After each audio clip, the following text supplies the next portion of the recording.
कुछ समय पश्चात महाराज वशिष्ठ ने आदेश दिया कि कन्या के माता पिता आकर के कन्यादान करें। जब कन्यादान करने के लिए महाराज जनक और रानी सुनैना पहुंचे,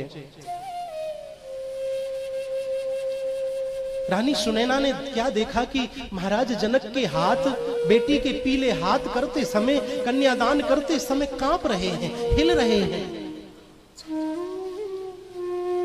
रानी सुनैना ने जब जनक की तरफ देखा तो क्या पाया कि महाराज जनक की आंखों से मोटे मोटे आंसू टप टप गिर रहे हैं। रानी सुनैना धीरे से बोली, महाराज बेटी का दान कर रहे हो, ये सबसे बड़ा दान होता है, रोते नहीं है, प्रसन्न मन से दान करिए। महाराज जनक कहते हैं, रानी सुनैना तू सत्य कहती है, रोना नहीं चाहिए। मुझे नहीं मालूम था कि मैं बेटी का दान करते वक्त रो पड़ूंगा।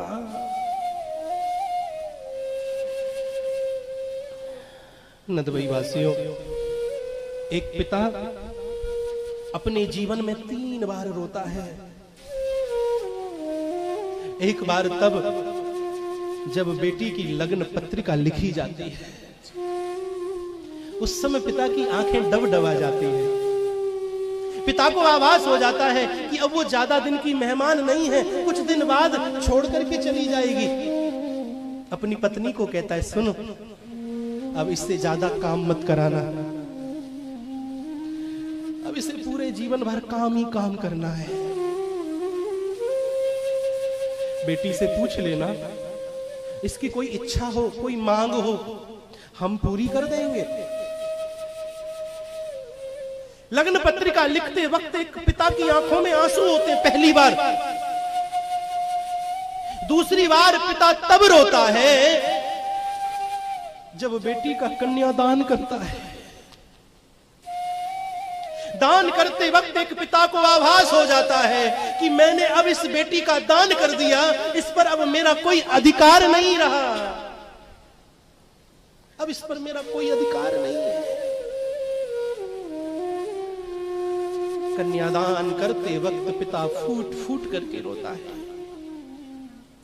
और तीसरी बार पिता धर्म प्रेमियों उस वक्त बड़ा फूट फूट के रोता है जब बेटी डोली में बैठती है।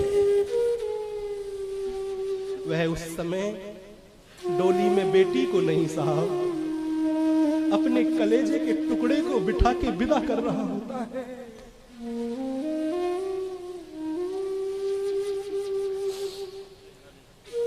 इतनी दुआएं देता है, इतने आशीष देता है, भगवान से इतना जाने क्या क्या कहता है।